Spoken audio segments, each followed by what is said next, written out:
Hello जय हिंद बच्चों, एक बार फिर से स्वागत है आप सभी का आपके अपने यूट्यूब चैनल प्रतिभा क्लासेज में। आज और ये इसका पार्ट 2 है ना। फर्स्ट पार्ट में हम लोगों ने फिजिक्स के महत्वपूर्ण 5 नियम देखे थे।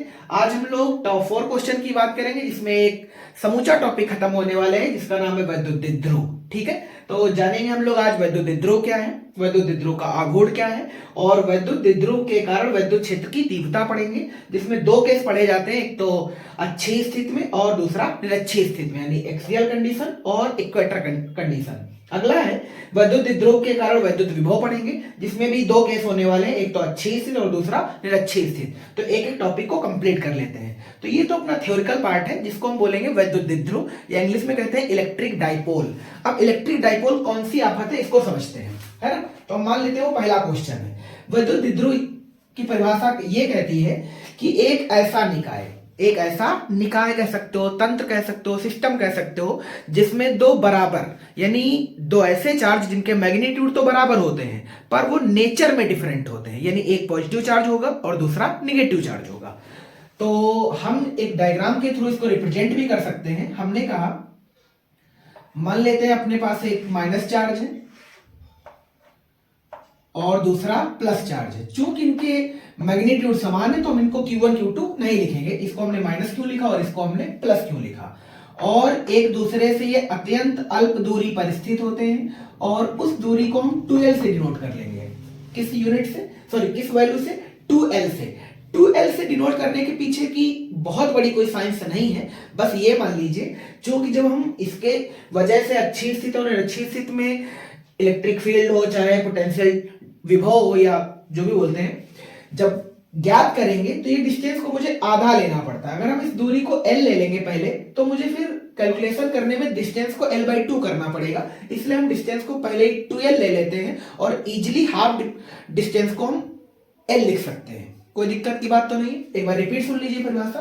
वैद्युत ध्रुव एक ऐसा निकाय होता है जिसमें दो बराबर परंतु विपरीत प्रकृति के दो आवेश एक दूसरे से अल्प दूरी पर स्थित होते हैं, वैद्युत ध्रुव कहलाता है। ठीक है, इसके बात करेंगे अगर एग्जाम्पल की, तो इसके एग्जाम्पल में CH4 आता है, HCl आता है, HBr आता है, H2O आता है, NH3 आता है और एक्स्ट्रा में बहुत सारे यौगिक देखने को मिलते हैं। यानी ये सब किसके एग्जाम्पल में आते हैं, इलेक्ट्रिक डाइपोल के एग्जाम्पल में आते हैं। बात क्लियर हो गई, बहुत अच्छे। अब बात करें अगर वैद्युत ध्रुव आघूर्ण की, तो वैद्युत ध्रुव का आघूर्ण क्या होता है। तो अगेन हम इस डायग्राम को दोबारा से बना लेते हैं, जिसमें एक माइनस चार्ज होता है और दूसरा प्लस चार्ज होता है। जिनके बीच की जो अल्प दूरी होती है उसको हम 2L लिखते हैं। बात क्लियर हो गई ना। ठीक, जो वैद्युत ध्रुव आघूर्ण है वो एक्चुअल में इन दोनों चार्जों में से कोई एक चार्ज, कोई भी ले सकते हो, चाहे माइनस वाला ले लो चाहे प्लस वाला ले लो, क्योंकि दोनों के मैग्नीट्यूड सेम है। ठीक है, तो हमने कोई एक चार्ज ले लिया और एक चार्ज और दोनों चार्जों के बीच की दूरी का प्रोडक्ट, दोनों चार्जों के बीच की दूरी का प्रोडक्ट, दोनों चार्जों के बीच की दूरी कितनी है 2L, और इनका प्रोडक्ट लेंगे तो जाहिर सी बात है गुणे का निशान लगाना पड़ेगा, तो Q इंटू 2L। ये जो प्रोडक्ट है वही वैद्युत ध्रुव आघूर्ण कहलाता है और वैद्युत ध्रुव आघूर्ण को हम P से लिखते हैं। किस अक्षर से लिखते हैं, P से। तो P का फार्मूला क्या बन जाएगा, Q into 2L, Q into 2L। मात्रक अगर ध्यान से देखें तो coulomb into metre, coulomb into metre. अगर हम बात करेंगे इसके डायमेंशन की यानी इसके विमा की, तो कुलाम की होती है 80 और मीटर की होती है L। क्या होती है, L, है ना। तो इसका जो आंसर हो जाएगा वो LTA हो जाएगा, क्योंकि लिखने का भी अपना एक टर्म होता है, MLTA करके विमाएं लिखी जाती, तो M इसमें है नहीं तो LTA हो जाएगी। कोई दिक्कत तो नहीं, बहुत अच्छे। अगली इंपॉर्टेंट चीज, चूंकि जो वैद्युत ध्रुव आघूर्ण है वो एक सदिश राशि है। कैसी राशि है, सदिश राशि है, यानी जो P है वो एक वेक्टर क्वांटिटी है। कैसी क्वांटिटी है, वेक्टर क्वांटिटी। अगर ये वेक्टर क्वांटिटी है तो जाहिर सी बात इसमें डायरेक्शन भी होती होगी, तो बिल्कुल होती है। तो वैद्युत ध्रुव आघूर्ण की जो दिशा होती है वो वैद्युत ध्रुव की अक्ष पर, ये जो हमने डायरेक्ट खींचा है वैद्युत ध्रुव की एक्सिस है, अक्ष है, इस अक्ष पर ऋणावेश से धनावेश की ओर होती है। यानी यहां पर जो P की दिशा है वो इधर है, ऐसे बना लेते हैं। ये वेक्टर P का डायरेक्शन है, किधर, ऋणावेश से धनावेश की ओर। तो यहां पे लिख लेते हैं, याद भी कर लीजिएगा सभी लोग इसको।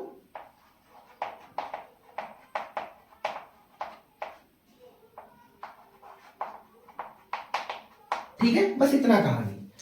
वैद्युत ध्रुव और वैद्युत ध्रुव आघूर्ण। अब सबसे मस्ट इंपॉर्टेंट चीज ये है कि वैद्युत ध्रुव के कारण तुम्हें वैद्युत क्षेत्र की तीव्रता फाइंड करनी है।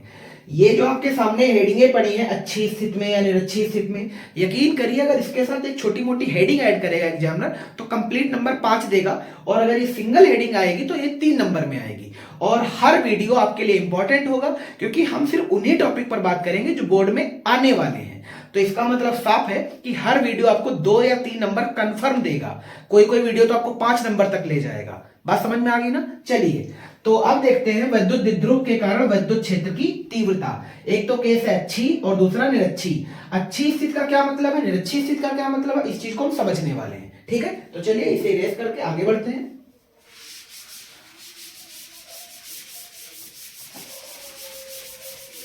जो पीछे भी वैद्युत द्विध्रुव आघूर्ण बताया गया, इनको आप बारीकी से याद रखना ताकि कोई गड़बड़ ना हो। तो हम सबसे पहले बात करने वाले हैं केस ए की, है ना, और हम वैद्युत क्षेत्र की तीव्रता पहले निकाल रहे हैं, ये चीज याद रखनी है। ठीक है, क्योंकि तीव्रता निकालने में भी 2 केस पढ़ने हैं और विभव निकालने में भी 2 केस पढ़ने हैं। ठीक है, तो हम तीव्रता निकालने में पहला केस पढ़ रहे हैं अच्छी स्थिति में। अच्छी स्थिति में पॉइंट कैसे लिया जाता है, सबसे पहले तो ये आपको आना चाहिए, है ना। तो हम वैद्युत द्विध्रुव का पहले तो डायग्राम बना लेते हैं। आप याद रखना कि कॉपी में डायग्राम हमेशा सेंटर पे ना बना करके थोड़ा सा राइट कॉर्नर पे बनाए जा करके। क्लियर हो गया ना? ठीक, तो हमने माना एक द्विध्रुव, क्योंकि ये लिखना भी पड़ता है तो साथ साथ में बोलते भी रहेंगे क्या लिखना है।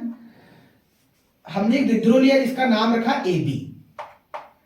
चूंकि द्विध्रुव है तो जाहिर सी बात है माइनस क्यू और प्लस क्यू आवेशों से मिलकर बना है। ठीक है ना, और इसके अंदर से हमने एक डेड डैश रेखा खींच रहे जो कि इसकी एक्सिस है, अक्ष है, और हमें इसके अक्ष पर ही तो वैद्युत क्षेत्र की तीव्रता फाइंड करनी है। इसका मतलब साफ है कि इस वाली, चलो इसको थोड़ा सा गाढ़ा कर देते हैं ताकि अच्छे से दिखे। ठीक, ये जो अंदर से हमने लाइन खींची वो इसकी अक्ष है। अब मुझे इस अक्ष पर इलेक्ट्रिक फील्ड फाइंड करना है, तो आप खुद सोचो अपने पास कितने पॉइंट हैं इलेक्ट्रिक फील्ड लिखने के, है ना। या तो हम इस लाइन पर इधर बढ़ा करके इलेक्ट्रिक फील्ड ज्ञात कर सकते हैं, या तो इस लाइन को इधर बढ़ा करके भी इलेक्ट्रिक फील्ड ज्ञात कर सकते हैं। चूंकि हमने डायग्राम इधर की तरफ बनाया तो इसी पॉइंट को आगे बढ़ा लेते हैं। ठीक है, और इनके बीच का जो डिस्टेंस है वो कितना है, 2L है। बात क्लियर हो गई? बहुत बढ़िया। अब मुझे अक्ष पर निकालना है, तो अक्ष पर चाहे तो इधर निकाल लो चाहे इधर निकाल लेते हैं। तो इस अक्ष को हम और आगे बढ़ा लेते हैं। ठीक है, और बढ़ा करके यहां पर एक पॉइंट को मेजर करते हैं। सपोज करते हैं यहां पर एक पॉइंट P है। ठीक है ना, यानी एक वैद्युत द्विध्रुव है जो माइनस क्यू और प्लस क्यू आवेशों से मिलकर बना, जिसके बीच का डिस्टेंस 2L है। और मान लेते हैं कि ये सेटअप एक ऐसे माध्यम में स्थित है जिसका परावैद्युतांक K है। ठीक है ना, यानी तेल, कागज, वायु कुछ भी हो सकता है, तो हमने परावैद्युतांक लिख लिया K। ठीक है, अब ध्यान से देखो, तो मुझे पॉइंट हमेशा याद रखना है वैद्युत द्विध्रुव के मिडिल से लिया जाता है। कहां से लिया जाता है? मिडिल से। मान लेते हैं वैद्युत द्विध्रुव का जो मध्य बिंदु है वो O है। क्या है? O है। ठीक है ना, O से R दूरी पर, O से R दूरी पर एक बिंदु P है। वैद्युत द्विध्रुव के मध्य बिंदु O से R दूरी पर एक बिंदु P है जहां पर अपने को वैद्युत क्षेत्र की तीव्रता ज्ञात करनी है। यानी मुझे इस P पॉइंट पर EP ज्ञात करना है ना। यानी कि हम यहां पर ये लिख सकते हैं EP ज्ञात करना है। और आपको अगर सही सही याद हो तो जो E है वो एक वेक्टर क्वांटिटी है, मतलब एक सदिश राशि है। कैसी राशि? सदिश राशि है। बहुत बढ़िया। अब तुम थोड़ा सा दूरी को मेजर कर लीजिए। अगर तुमसे पूछे A और O के बीच की डिस्टेंस क्या है, तो अगर समझ आया हो तो ये डिस्टेंस है L। कितनी डिस्टेंस है? L। ऐसा क्यों? क्योंकि टोटल दूरी 2L है, हाफ डिस्टेंस लेंगे तो L हो जाएगी, ऐसा हमने पीछे बताया भी था आपको। तो ये वाली भी डिस्टेंस क्या रहेगी? L। क्लियर हो गया? बहुत बढ़िया। अब मुझे पॉइंट P पर इलेक्ट्रिक फील्ड लिखना है वैद्युत द्विध्रुव के कारण। इसके लिए तुम्हें याद होगा इसी चैप्टर में एक हेडिंग तुम्हें पढ़ाई गई होगी, बिंदु आवेश के कारण वैद्युत क्षेत्र की तीव्रता। और बिंदु आवेश के कारण वैद्युत क्षेत्र की तीव्रता वाला फार्मूला यहाँ पर अप्लाई किया जाएगा। और वो फार्मूला होता क्या है, तो वो चीज आपको याद होनी चाहिए पहले से। तो हम यहाँ पे लिख देते हैं 1/4 पे एप्सिलॉन नॉट के Q/R²। ठीक है ना, ये होता है बिंदु आवेश के कारण विद्युत क्षेत्र की तीव्रता। चूंकि विद्युत विद्रोह में अपने दो चार्ज हैं, इसका मतलब है कि इस पॉइंट के लिए ये दो चार्ज बिहेव करेंगे। कैसे करेंगे उस चीज को समझते हैं। तो आपको याद होगा प्लस के कारण इलेक्ट्रिक फील्ड बाहर लिखी जाती है और माइनस चार्ज के कारण इलेक्ट्रिक फील्ड अंदर लिखी जाती है। तो ध्यान से देखो, ये वाला चार्ज प्लस है, ये वाला चार्ज प्लस है, यानी इस चार्ज के कारण पॉइंट पी पर जो इलेक्ट्रिक फील्ड का मैग्नीट्यूड होगा वो E1 मान लेते हैं। कितना मान लेते हैं? E1, पर उसका जो डायरेक्शन होगा वो इस पॉइंट से बाहर की तरफ लिखा जाएगा। तो हम उसको यहां पर लिख लेते हैं, ये तीर लगाया, और ये वाला हमने प्लस चार्ज की वजह से इलेक्ट्रिक फील्ड का मैग्नीट्यूड मान लिया E1 है, और चूंकि ये वेक्टर क्वांटिटी है तो हमने इस पे वेक्टर लगा दिया। कोई बुराई तो नहीं, बहुत अच्छे। अब ध्यान से देखेंगे, माइनस चार्ज के कारण इलेक्ट्रिक फील्ड अंदर होता है। किधर होता है? अंदर। तो इस पॉइंट पर इलेक्ट्रिक फील्ड इधर की तरफ होगा। प्लस की वजह से E1 माना है तो माइनस की वजह से E2 मान लेते हैं यार। उम्मीद करते हैं यहां तक किसी बच्चे को कोई दिक्कत नहीं होगी। यानी प्लस चार्ज की वजह से इलेक्ट्रिक फील्ड E1 है जो बाहर की तरफ है, जिसका डायरेक्शन B से P की तरफ है, और माइनस Q की वजह से पॉइंट P पर जो इलेक्ट्रिक फील्ड का मैग्नीट्यूड है वो E2 है, जिसका डायरेक्शन P से A की तरफ है। कोई दिक्कत तो नहीं? बहुत बढ़िया। बस आपका डायग्राम कंप्लीट है। अब आपको E1 और E2 ही सॉल्व करने हैं और आपको फाइनल आंसर EP तक पहुंचना है। अब अगर सबने वेक्टर पढ़ के आए हो, सब फर्स्ट ईयर क्लास में एक चैप्टर है सदिश विश्लेषण करके, वेक्टर एनालिसिस, अगर आप वो चैप्टर रीड करके आए हो तो यकीन मानो ये बहुत सरल डेरिवेशन है। वेक्टर E1 बाहर है, मतलब एक वेक्टर बाहर है, ये वाला वेक्टर अंदर है, मतलब एक ही एक्सिस पर दो वेक्टर एग्जिस्ट कर रहे हैं जिसमें दोनों की डायरेक्शन अपोजिट है। बस अगर हमें पता चल जाए कि इनके मैग्नीट्यूड क्या है तो हम इजीली आंसर कर सकते हैं। सिंपल सोचो, अगर दोनों के मैग्नीट्यूड बराबर हो तो पॉइंट पी पर जो इसका नेट आंसर आएगा वो 0 आ जाएगा। कितना आ जाएगा? 0। तो हम सबसे पहले इनके मैग्नीट्यूड को देख लेते हैं क्या बराबर है या नहीं। ठीक है ना? तो चलो लिखते हैं। क्या कहां से लिखा जाता है? तो अब तक जो बताया वो तो आपको लिखना है डायग्राम के बारे में। फिर शुरुआत करनी होती है प्लस क्यू के कारण, कोई एक चार्ज की वजह से लिखना है। प्लस क्यू के कारण P पर विद्युत क्षेत्र की तीव्रता। चूंकि विद्युत क्षेत्र की तीव्रता को वहां पर E1 लिख चुके हैं तो हम E1 लिखेंगे। ठीक है ना? तो ध्यान से देखेंगे E1 का मैग्नीट्यूड क्या है। तो बोलो क्या लिखा जाए? तो E1 बराबर, अब चूंकि इस चार्ज की वजह से लिखना है तो बिंदु आवेश वाला फार्मूला अप्लाई कर लीजिए। 1/4πε0 के इंटू Q अपान R स्क्वायर लिखना है मुझे। तो ध्यान से देखो, दूरी हमेशा चार्ज से लिखनी है। किससे लिखनी है? चार्ज से। यहां से यहां तक की दूरी कितनी है? डायग्राम देख करके बताओ। देखो, सेंटर से दूरी है R, सेंटर से P तक की दूरी है R, मुझे चार्ज से यहां तक लिखना है। तो क्यों ना R से L को निकाल दिया जाए, तो ये वाली डिस्टेंस पता चल जाएगी, यानी P से B के बीच की दूरी पता चल जाएगी। तो बोलो क्या लिखें? R minus L, R minus L। और ध्यान से तो बेसिक फार्मूला में स्क्वायर लगा है तो यहां भी हम स्क्वायर लगाएंगे। ठीक है ना? इसकी डायरेक्शन अगर ध्यान से देखो तो B से P की तरफ,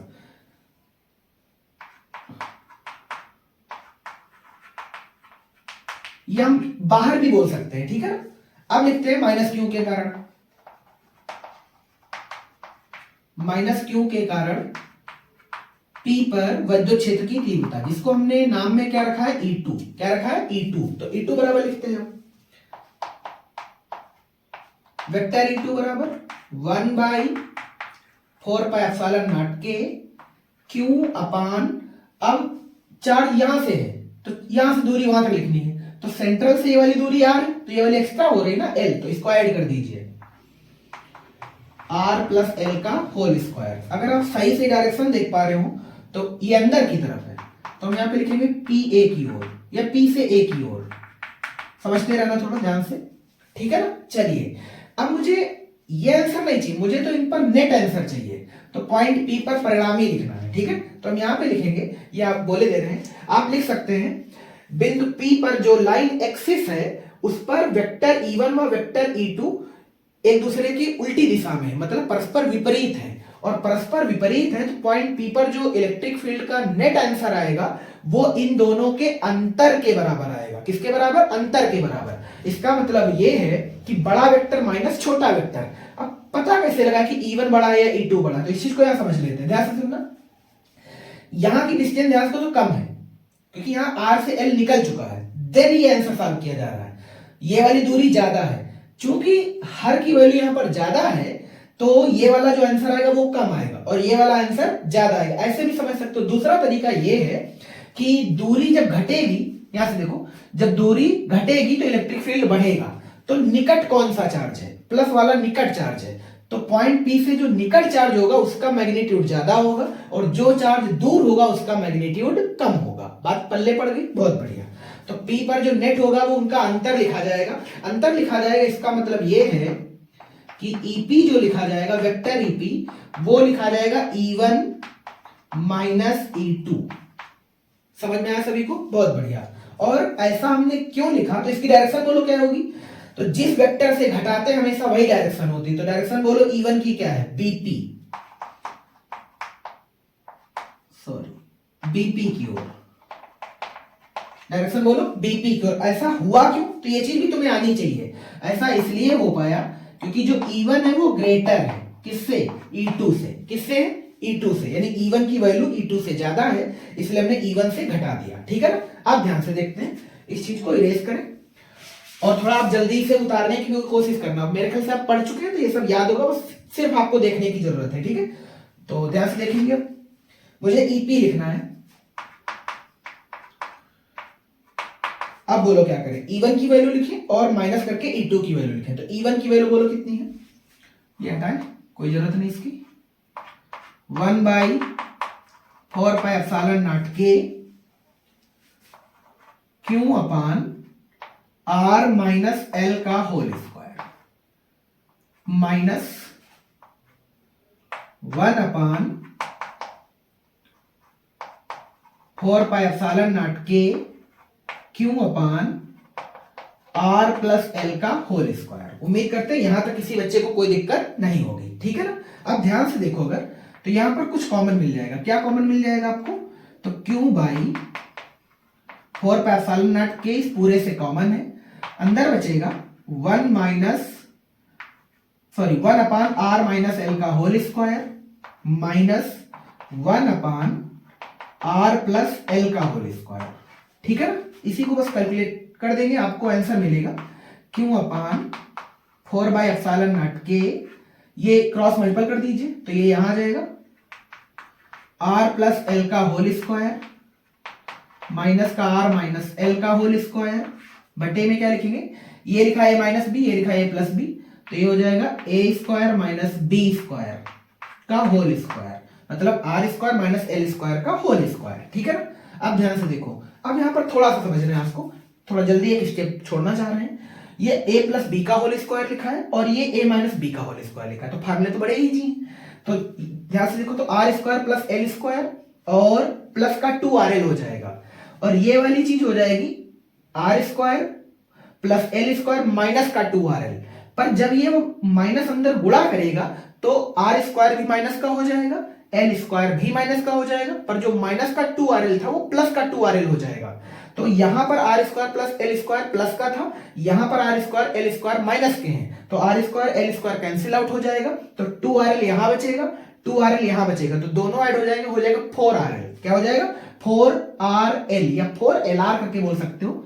तो ये हो जाएगा Q/4πε0 के, और ये वाली वैल्यू बचेगी 4RL अपान R² माइनस L² का होल स्क्वायर। उम्मीद करते हैं यहां तक किसी बच्चे को कोई समस्या नहीं होगी, ठीक है ना। तो ये यहां तक आया, अब इधर ये वाला प्रोग्राम हटाते हैं और इसको यहां देखते हैं, ठीक है। फिर जरूरत पड़ेगी तो उधर मिटा लेंगे।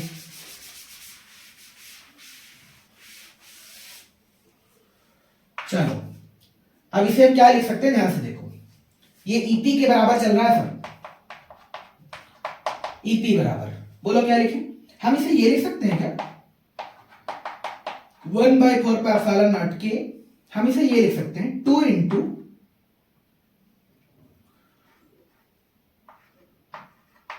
2QLR, है ना, बटे में R² माइनस L² का होल स्क्वायर। ये कैसे हुआ, तो ये वाला पूरा टर्म तो गुणे में लिखा है ना, तो 4QRL ही तो लिखा है, तो ध्यान से, तो 2 to 4 हो गया, 4QLR या RL जो भी है। अब ध्यान से देखेंगे, क्या ये वाली वैल्यू P के बराबर है, अभी भी तो लिखा था P बराबर 2QL या 2L × Q, है ना, तो आप ध्यान से देखेंगे, यहाँ पे लिख भी सकते हैं, ये चीज तो होती है, तो 2QL की जगह पर हम किसे ला सकते हैं, P को। तो फिर बताओ क्या लिखें, 1/4πε0 के 2PR upon R² minus L²। अब कहानी क्या है वो भी सुनना ध्यान से। अगर आप सही सही समझ पा रहे हो तो इस R की तुलना में L की दूरी बहुत कम है, यानी जो R है वो ग्रेटर है L की तुलना में, है ना। तो अगर हम R² को ध्यान से देखें तो R² तो बहुत बड़ा होगा किससे, L² से। ऐसा क्यों, मान लेते हैं थोड़ी देर के लिए R की वैल्यू 1 सेंटीमीटर है और L की वैल्यू 1 मिलीमीटर है, ठीक है ना। अगर हम इसको 1 सेंटीमीटर 1 मिलीमीटर की तुलना में करेंगे तो 100 गुना का अंतर है। अगर हम इसका स्क्वायर कर दें और इसका स्क्वायर कर दें तो नंबर बहुत तेजी से बढ़ जाएगा। जैसे मान लो ये वैल्यू 5 रही होती तो 25 हो जाता, और ये वाली वैल्यू मान लो 1 रही होती तो 1 का स्क्वायर तो करते 1 ही आ जाता। तो ये जब 25 होगा तब ये 1 होगा। इसका मतलब R² की तुलना में L² को छोड़ा जा सकता है ना। ये सॉरी स्क्वायर इसका भी है, ठीक। आप ध्यान से देखेंगे, अब हम इसे क्या लिख सकते हैं, 1/4πε0 के 2PR अपॉन R², चूंकि L² को हमने छोड़ दिया तो L² निकल जाएगा, R² का स्क्वायर करेंगे तो हो जाएगा R4, है ना। अब R4 से ये वाला R कैंसिल कर देंगे तो अब बचेगा क्या, तो बचने वाली वैल्यू हम यहां पे लिख देते हैं, बचेगा 1/4πε0 के, और ऊपर बचेगा 2P और नीचे बचेगा R³, ठीक है ना। यही अपना आंसर है। बात क्लियर हो गई ना, ठीक। अब ध्यान से देखो तो EP की डायरेक्शन वही होगी जो E1 की डायरेक्शन है। ऐसा क्यों, क्योंकि जिस वेक्टर से घटाते हैं उसी का डायरेक्शन लिखते हैं। तो E1 का डायरेक्शन बोलो किधर है, ऋणावेश से धनावेश की ओर। तो हम आराम से लिख सकते हैं ऋणावेश से धनावेश की ओर, बस इतना सा काम है। और थोड़ा बहुत आप और ये कर सकते हो कि अगर हम कहें माध्यम निर्वात है, अगर माध्यम निर्वात है तो k की जगह 1 लिखेंगे, और 1 लिखेंगे तो आंसर बचेगा 1/4πε0 2p अपॉन R³। और याद करो तो 1/4πε0 की वैल्यू 9 × 10⁹ होती है, ठीक है ना। तो कहानी खत्म, बहुत बढ़िया। इसका मतलब होता है न्यूटन प्रति कूलाम, ठीक है ना। और वोल्ट प्रति मीटर भी होता है, वो आगे बात करेंगे जब कभी आएगा। हालांकि अभी आप न्यूटन प्रति कूलाम याद रखिएगा, ठीक है। डायरेक्शन बोलो, ऋणावेश से धनावेश की ओर। चलिए पॉइंट बी की तरफ पहुंच जाइए थोड़ा जल्दी से, ताकि वीडियो भी ज्यादा लंबा ना हो और आपको कुछ सीखने को भी मिल जाए, है ना। पेपर एकदम फोड़ के आइएगा सब लोग। चलो अब बात करते हैं उधर से पॉइंट नंबर बी की, ये वाला निरक्षीय स्थिति में मुझे इलेक्ट्रिक फील्ड फाइंड करना है। निरक्षीय स्थिति में पॉइंट कैसे लिया जाता है उस चीज को समझते हैं। इसके लिए लंबार्धक पर पॉइंट होता है, तो एक विद्रोह लिया हमने, नाम अगर याद हो सही से, चलो नाम ये लिख लेते हैं AB, जिसमें एक चार्ज होता है -Q और दूसरा चार्ज +Q, ठीक है ना। सभी को अगर सही से याद हो तो टोटल दूरी 2L होती है इनके बीच की, और निरक्षीय स्थिति में पॉइंट हमेशा लंबार्धक पर लिया जाता है। तो याद करो ये इसकी एक्सिस है, बीच से इसकी क्या गुजरती है, एक्सिस। ये इसका सेंट्रल पॉइंट मान लेते हैं, यानी ये वाला पॉइंट O है, ठीक है ना। अब याद करो तो ये वाली डिस्टेंस L है, समझ में आ गया ना, क्योंकि टोटल दूरी 2L थी, बीच से काटा तो आधी आधी दूरी L हो गई। O से R दूरी पर, ये R मान लिया, एक बिंदु P है, O से R दूरी पर एक बिंदु P है, जहां पर मुझे इलेक्ट्रिक फील्ड ज्ञात करनी है। इसको इलेक्ट्रिक फील्ड ज्ञात करने के लिए क्या करते हैं, पॉइंट P को दोनों चार्जों से मिला देते हैं। क्लियर हो गया नहीं, ठीक। अब P पर इलेक्ट्रिक फील्ड को डिनोट करते हैं, प्लस की वजह से बाहर, माइनस की वजह से अंदर, ठीक है ना। तो प्लस की वजह से इसी लाइन पर इलेक्ट्रिक फील्ड कहां होगा, बाहर की तरफ। प्लस की वजह से पीछे हमने E1 लिखा था, तो यहां भी E1 लिखने में बिल्कुल भी डरेंगे नहीं, ठीक है। माइनस की वजह से उस बार भी अंदर लिखा था, इस बार भी अंदर लिखना है, और उम्मीद करते हैं ये लिखने में किसी बच्चे को कोई दिक्कत नहीं हुई होगी। अब यहां कहानी आती है वेक्टर वियोजन की। अब जिस बच्चे को वेक्टर वियोजन आता है ना, वो तो खेल जल्दी खत्म करेगा।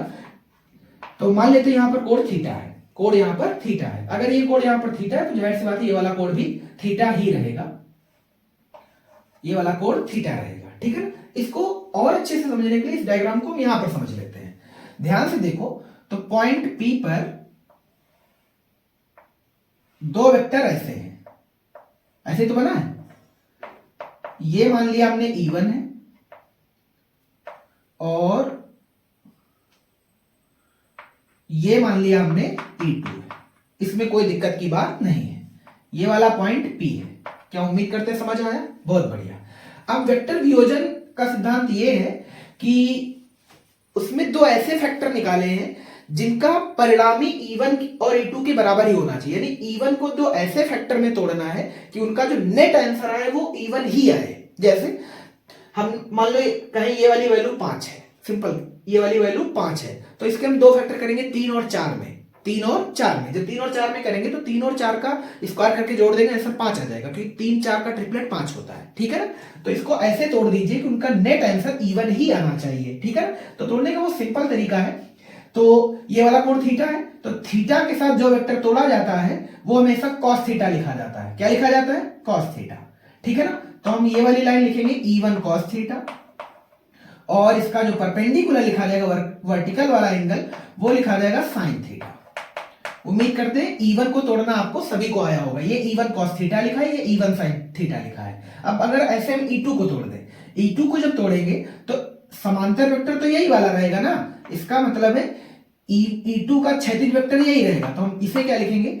E2 cos theta, E2 cos theta, और इसका जो परपेंडिकुलर लिखा जाएगा वो लिखा जाएगा E2 cos theta, sorry sin theta, छूट गया, E2 sin थीटा। उम्मीद करते हैं समझ आया होगा। अब तुम अगर ध्यान से देखो, चूंकि E1 और E2 की वैल्यू बराबर है, वैल्यू कैसे बराबर है इस चीज को वैल्यू पहले यहां निकाल लेते हैं। ध्यान से देखो तो चार्ज से P की दूरी कितनी है, तो दूरी निकालते हैं। ध्यान से देखो तो ये समकोण बन रहा है ना? समकोण कैसे बन रहा है? क्योंकि ये वाला एंगल 90 है। अगर ये वाला एंगल 90 है तो जाहिर सी बात है ये वाली भुजा कर्ण होगी, और ये वाली भुजा कर्ण होगी, तो पाइथागोरस प्रमेय लगा करके हम किसी भी समकोण का कर्ण तो निकाल सकते हैं ना। कर्ण क्या फार्मूला क्या होता है?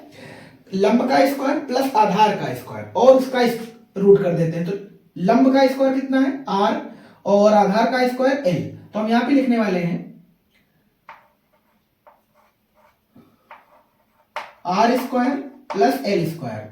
चूंकि हम इसका कर्ण निकाल रहे तो हम इसे स्क्वायर रूट करने वाले हैं, तो सेम दूरी तो ये वाली भी रहेगी, तो r square plus l square. Clear होगा नहीं? बहुत बढ़िया। अब तुम ध्यान से देखो, अब इसकी वजह से यहां पर जो मैग्नेटिक फील्ड है, तो उनकी दूरियों की वजह से चूंकि मैग्नीट्यूड ये वाले भी बराबर है तो मैग्नीट्यूड तो सेम रहेगा ना, इसलिए E1 sin थीटा और E2 sin थीटा तो कैंसिल आउट हो जाएंगे, क्योंकि ये वाली वैल्यू ऊपर और ये वाली वैल्यू नीचे है। यहां पर दोनों वेक्टर एक ही लाइन पर एग्जिस्ट कर रहे हैं, तो जो वेक्टर एक ही लाइन पर एग्जिस्ट कर रहे हैं, यानी दो वेक्टर सेम डायरेक्शन में, यानी दो ताकतें एक ही दिशा में लग रही हैं, इसका मतलब यहां पर आंसर आएगा।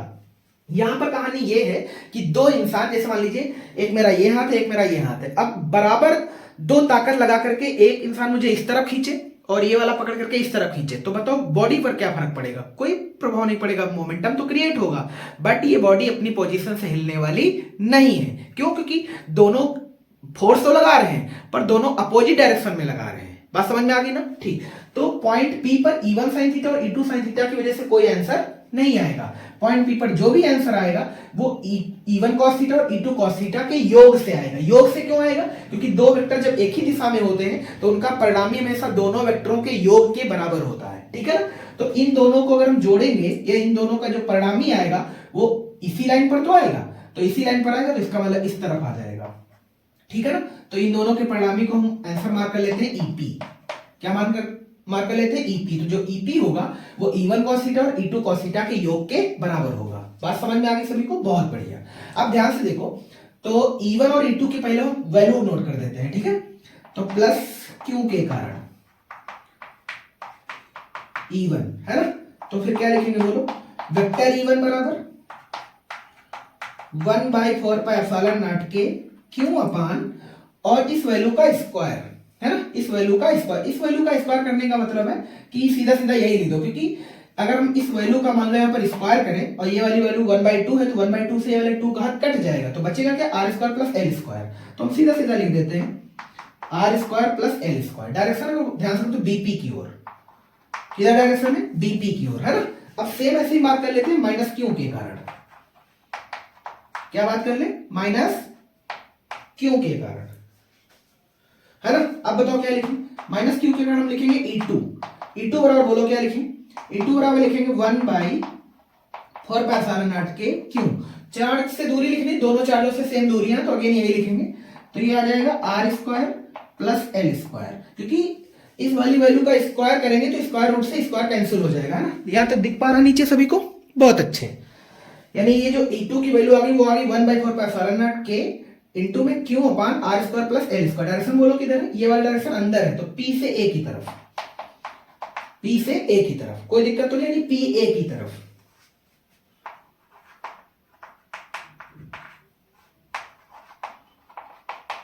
ठीक, चलिए इसे इरेज कर सकते हैं क्योंकि ये कहानी यहां पर समाप्त हो चुकी है। जो वेक्टर EP है वो E1 cos थीटा और E2 cos थीटा के योग के बराबर है, ठीक है ना।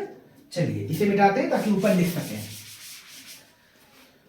अब मुझे लिखना है P पर परिणामी।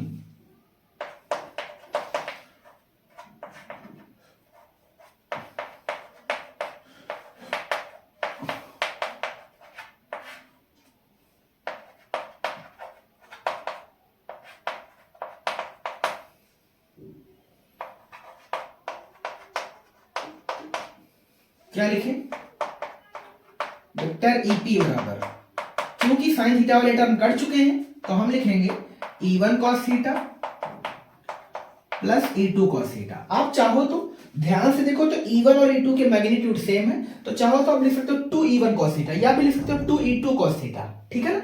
या फिर आप दोनों की वैल्यू रख करके भी सॉल्व कर सकते हो। तो हम यहां लिखने वाले हैं चूंकि जो E1 है वो E2 के बराबर है ना, अतः EP बराबर 2E1 cos थीटा। उम्मीद करते हैं सभी बच्चे को आया होगा, है ना। अब क्या करें, तो चाहे E1 की वैल्यू यहां से उठा लो, चाहे E2 की उठा लो, क्योंकि सेम डाटा है। 2 हो गया इंटू 1/4 के और क्यू अपान R² plus L², R² plus L² और इंटू में लिखा है cos थीटा। इंटू में क्या लिखा है, cos थीटा। cos थीटा की वैल्यू कैसे निकालेंगे, तो ध्यान से देखोगे तो cos थीटा इसमें लगा लेते हैं। तो मेरे ख्याल से सबने ये चीज जरूर पढ़ी होगी कभी ना कभी किसी क्लास में, सब लोग अपना अलग अलग इसे लिखते हैं। तो ये वाली वैल्यू साइन की, ये वाली वैल्यू cos की, ये वाली वैल्यू tan की है ना, जिसमें L का मतलब लंब है, A का मतलब आधार है, K का मतलब कर्ण है। तो cos वाला टर्म लेना है मुझे, तो बताओ cos बराबर क्या लिखें, आधार बटे कर्ण, आधार बटे कर्ण। इस वाली लाइन में अगर आधार देखें तो आधार कितना है, L है, कर्ण ये है ना। कोई भी ट्राइंगल ले लो आप, चाहे POB ले लो, चाहे POA ले लो, है ना, कोई भी ले सकते हो। तो बताओ हम क्या लिखें, आधार बटे कर्ण। आधार की वैल्यू L है और कर्ण की वैल्यू रूट के अंदर R² प्लस L² है, ठीक है ना। तो हम इंटू में यहां पे लिखने वाले हैं L अपान रूट के अंदर R² प्लस L²। आप सभी अगर नहीं जानते तो आपको बता दें कि स्क्वायर रूट की जो वैल्यू होती है वो 1/2 घात होती है। तो हम इसे ये भी लिख सकते हैं R² प्लस L²।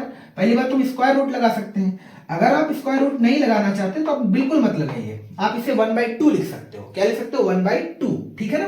अब एक चीज बहुत ध्यान से नोटिस करना, ये चीज और ये चीज तो समान लिखी है और ये गुणे में लिखी है। तो आपने पढ़ा होगा गुणा करने पर घातें जुड़ती हैं, गुणा करने पर घातें जुड़ती हैं। तुम ध्यान से तो इस पूरे पर कितनी घात लगी, एक घात लगी। कितनी घात है, एक। जब कोई घात नहीं तो एक घात, यहाँ एक घात है, यहाँ 1/2 घात है, तो एक घात और प्लस 1/2 घात, क्योंकि गुणा करने पर घातें जुड़ जाती हैं। तो 2 1 के 2 और 1 3, यानी आंसर आ जाएगा 3/2। यानी इन दोनों की गुणा करने पर जो इन पर घात लगेगी वो आंसर कितना लगेगा, 3/2। मतलब हम इसे ये लिख सकते हैं 2QL गुणा कर जाएगा तो 1/4 के ये हो जाएगा 2QL अपान R² प्लस L² और घात कितनी लगा दे, 3/2, ठीक है ना। अब ध्यान से देखो तो ये वाली वैल्यू तो P के बराबर है, अभी भी तो बताया था P बराबर 2QL, है ना। तो अब बताओ क्या लिखें, 1/4 के P अपान R² प्लस L² की घात बोलो 3/2। पीछे वाली वही कहानी, R ग्रेटर है L से, तो इसका मतलब जो R² होगा वो मोर ग्रेटर होगा, किससे? एल स्क्वायर से। यानी आर स्क्वायर की तुलना में एल स्क्वायर को नेग्लेक्ट मान करके छोड़ सकते हैं। मतलब ईपी का जो आंसर आएगा वो आएगा 1/4πε0 के पी अपान आर क्यूब। समझ में आया सभी को? क्योंकि आर स्क्वायर की घात 3/2 लिखेंगे तो ये वाला स्क्वायर से ये वाला 2 कैंसिल हो जाएगा और आर पर कितनी घात आ जाएगी? 3 घात आ जाएगी। ठीक है, न्यूटन बटे कूलम। अब बात करेंगे इसके डायरेक्शन की। तो ईपी के डायरेक्शन यही तो है, तो कुछ मत करिए, इस लाइन को उठाइए और यहां पे रख दीजिए आकर के। तो जिधर तीर है वो डायरेक्शन में है, तो ये वाला एंड प्लस मिलेगा और ये वाला एंड माइनस मिलेगा। मतलब धनावेश से ऋणावेश की ओर। पीछे वाला उल्टा था, ऋणावेश से धनावेश, ये आ गया धनावेश से ऋणावेश। उम्मीद करते हैं आपको ये दो डायरेक्शन जबरदस्त समझ में आए होंगे। और ये 3 नंबर में आता है, तो आप अगर सोचो अगर एक आ गया तो 3 नंबर तो डन है आपके। ठीक है ना? तो चलिए बढ़ते हैं आगे। और अब बात करेंगे हम लोग वैद्युत विभव की। और वैद्युत विभव बताने से पहले कुछ चीजें और आपको जाननी चाहिए, और वो ये है कि आपने अगर इनके आंसर को ध्यान से देखा हो तो इसमें डिस्टेंस के साथ ई का जो रिलेशन है वो क्यूब में है ना? यानी द्विध्रुव के कारण जो ई का डायरेक्ट आंसर है डिस्टेंस के साथ वो आर क्यूब है, जबकि जो बिंदु आवेश होता है, बिंदु आवेश के कारण जो विद्युत क्षेत्र का रिलेशन होता है वो 1/r² के रूप में होता है ना? तो ये चीजें भी आपको थोड़ी सी समझनी है। यानी द्विध्रुव के कारण जो विद्युत क्षेत्र की तीव्रता का रिलेशन होता है वो r³ में होता है, और जो विद्युत क्षेत्र की तीव्रता बिंदु आवेश के कारण होती है वो r² के टर्म में होती है। ठीक है, अब बात करेंगे हम लोग विद्युत द्विध्रुव के कारण विभव ए और बी कंडीशन में। तो अगेन पहला पॉइंट, इस बार हम विभव ज्ञात करेंगे, याद रखना है। ठीक है, अच्छी स्थिति में और एक बार निरक्षी स्थिति में। तो चलिए अच्छी स्थिति के लिए डायग्राम बनाते हैं। माना एक विद्युत द्विध्रुव ए बी जो -q व +q आवेशों से मिलकर बना है। ठीक, जिनके बीच की जो दूरी है वो 2l है, और अच्छी स्थिति में पॉइंट अक्ष पे लिया जाएगा। तो इसके मध्य बिंदु O से R दूरी पर एक पॉइंट P है जहां पर अपने को विद्युत विभव ज्ञात करना है। मान लिया है पूरा सेटअप एक ऐसे माध्यम में स्थित है जिसका पराविद्युतांक K है। तो सही अगर समझ पा रहे हो तो ये वाला डिस्टेंस L है, ये वाला डिस्टेंस भी L है। उम्मीद करते हैं डिस्टेंस लिखने में कोई दिक्कत नहीं होगी। चूंकि विभव एक अदिश राशि है, तो पॉइंट P पर जो नेट विभव प्राप्त होगा, मतलब जो Vp प्राप्त होगा, वो दोनों चार्जों के जो अलग अलग विभव यहां पर उत्पन्न होंगे उनके बीजगणितीय योग के बराबर होगा। मतलब मान लेते हैं प्लस की वजह से यहां पर V1 विभव क्रिएट होगा, चूंकि डायरेक्शन है नहीं तो यहां पर हम कुछ नहीं लिखेंगे। माइनस की वजह से मान लेते हैं कि V2 विभव प्राप्त होगा, तो जो Vp प्राप्त होगा वो V1 + V2 के बीजगणितीय योग के बराबर होगा। यानी विद साइन ये वैल्यू यूज की जाएगी, ये बात याद रखनी है। पीछे चूंकि वो एक वेक्टर क्वांटिटी थी तो हमने विद साइन वैल्यू यूज नहीं की थी, क्योंकि उसमें दिशा होती थी। तो वो जो माइनस चार्ज होता था या प्लस चार्ज होता था तो दिशा में कैरी करता था। पर ये चूंकि अदिश राशि है तो हम प्लस की वजह से प्लस विभव लिखेंगे, माइनस की वजह से माइनस लिखेंगे। ठीक है, तो चलो नोटिस करते हैं। +q के कारण P पर विभव, +q के कारण P पर विभव, तो हम इसे V1 मानेंगे जैसे पीछे E1 माना था। अब याद करो बिंदु आवेश के कारण विभव का जो फार्मूला होता है वो एक बार यहां लिख देते हैं, 1/4πε0 के Q/R। पीछे बिंदु आवेश के कारण विद्युत क्षेत्र की तीव्रता के लिए सूत्र होता था Q/R²। तो पॉइंट P के लिए ये वाला चार्ज बिंदु आवेश के लिए काम करेगा, सेम ये वाला चार्ज भी यहाँ के लिए बिंदु आवेश के लिए काम करेगा। तो 1/4πε0 के Q/R। R बोलो यहाँ कितना है, तो इस वाले चार्ज से यहाँ तक की दूरी कितनी, तो R - L है। R - L डायरेक्शन होती है तो कोई झंझट ही नहीं। सेम ऐसे लिखेंगे -q के कारण, -q के कारण विभव। ठीक है ना? अब बोलो क्या लिखें, इसे हमने V2 मार्क किया 1/4πε0 के Q/, दूरी यहां से लेकर के यहां तक, तो मिडिल से दूरी R है, ये वाली दूरी एक्स्ट्रा है, मतलब R + L। ठीक है ना? बहुत बढ़िया। अब क्या करेंगे, मुझे तो फाइनल P पर ज्ञात करना है ना, तो P पर परिणामी विभव दोनों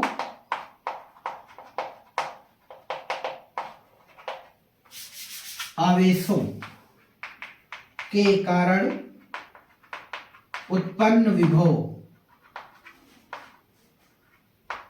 के बीजगणितीय योग के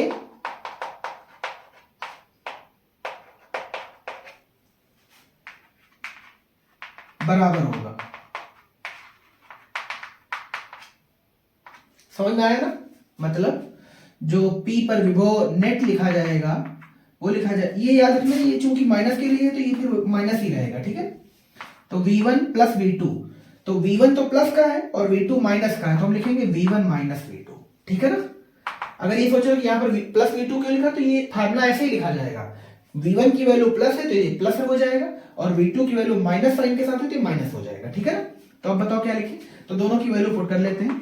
तो 1/4 के Q अपान R माइनस L माइनस 1/4 के Q अपान R प्लस L, ठीक है ना। अब क्या करें बोलो, यहां से कुछ कॉमन मिल जाएगा, बिल्कुल मिल जाएगा यार, कॉमन मिल जाएगा। Q अपान 4/0 के अंदर बचेगा Q 1/R माइनस L और माइनस का R प्लस L, ठीक है ना। तो चलो इधर इरेज करते हैं और बाकी की कहानी इधर देखते हैं।